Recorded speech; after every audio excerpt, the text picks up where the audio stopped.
Hello, everybody. Have you bought cocaine recently? Have you bought cocaine in your life? Or any other drug? Hopefully you haven't. But if you did, there's a good chance it came from this man. I don't want to pronounce his name wrong.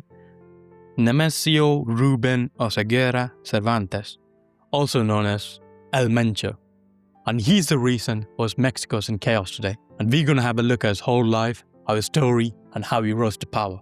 Now, El Mencho was born in 1966 in a state called Michoacán, Mexico. Now, he grew up in a poor farming family.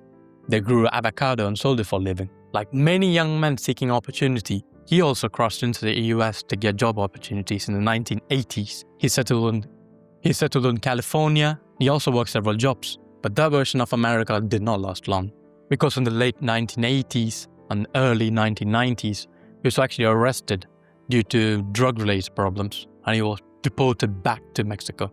After serving time, he was deported back to Mexico.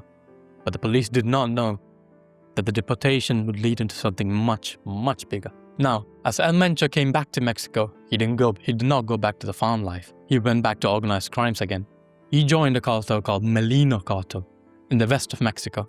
Now, he was just a rookie, learning trades, building connections, knowing all the people that are there, how the businesses worked. But Mexican underground criminal activities was unstable. In the 2000s, Mexico actually intensified the war on gangs and drugs. They arrested many gang leaders, and they even killed some of them. And in the midst of all the chaos, El Mencho saw an opportunity to get into the market. Now, as he saw an opportunity, this gave birth to CJNG, also known as Cartel Jalisco Nueva Generación.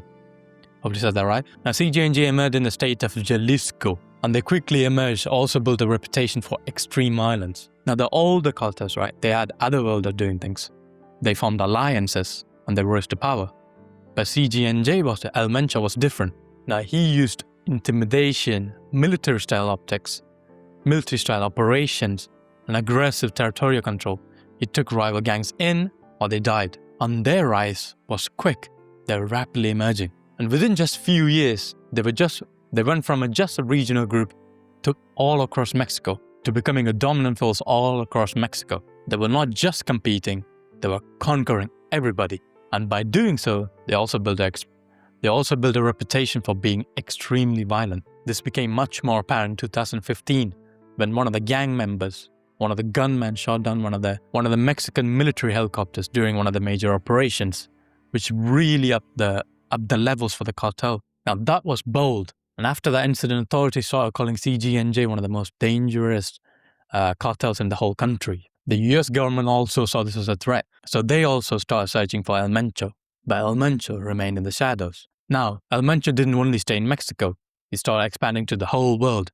He started delivering to America, Europe, Asia, everywhere. And the revenue was ranking in billions. Now, they also diversified the whole drug project, right? They didn't just sell cocaine. They sold methamphetamine, cocaine, heroin, fentanyl, all kinds of stuff all across the world. Now, despite being just intimidating, they also formed alliances. They absorbed rival gangs just to make them bigger. And also corruption runs deep in Mexico, like in most countries nowadays. Now, he had police under control, right? He would either bribe them or threaten them to leave them alone or they die. There's actually an audio on YouTube where El Mencho is threatening the police officer to leave the guys alone or they would die. You can also search it on YouTube and watch if you want. However, some of the families of El Mencho were arrested, but they could never get him. And the FBI started taking him more seriously, and they put a $15 million bounty on his head. To anyone who can capture him, they can get a $15 million bounty, but obviously no one can. Now, unlike El Chapo, who's another gang leader, a cartel leader, El Mencho did not want the fame. He wanted to be in a secret, because El Chapo was famous. He grew rapid over time. But El Mencho wanted to be a secret. He was a bit secretive man. Now, some analysts suggest that the durability of the cartel lies in the structure. They say it's like a regional cells, so like separate groups, separate leaders, semi-leaders, which allows the cartel to continue or function even when a specific leader is captured. And he became one of the most famous drug dealers in the world. Well, not famous, one of the largest drug dealers in the world. He was at least top 2 or 3 between like the 2000s and 2010s, 2015s. But I don't know if he's like top 5 or like Pablo Escobar level, but he was certainly up there. However, even with all this success, all this big empire, El Mencho died recently. He died on the 22nd of February 2026, which turned the country of Mexico into a war state. So many of the gang members went to the road to take revenge for El Mencho. They took the roads, blocked roads, damaged properties, set arson, public transport. They even went up to airports and tried to block the airports from coming in. They stopped all the travelings. They even issued a warning to the public people. If you come outside, you will be in trouble or you will be killed. Now, allegedly, his girlfriend was part of the reason that Mencho was killed, but I'm not too sure about that on the story. I'm still waiting on the case. And this took place in the military operation, in the Mexico military operation. And it took place in Tapala, in a place called Tapala. And he took gunshot wounds, and he died en route to Mexican City from his gunshot wounds. Well, that shows you live by the gun, you die by the gun.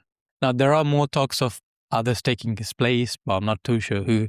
They probably got some family members or any other person. It's probably going to take his place, and it's going to happen again. Well, that's it for today. Thanks for watching, and see you guys in the next one. Boof.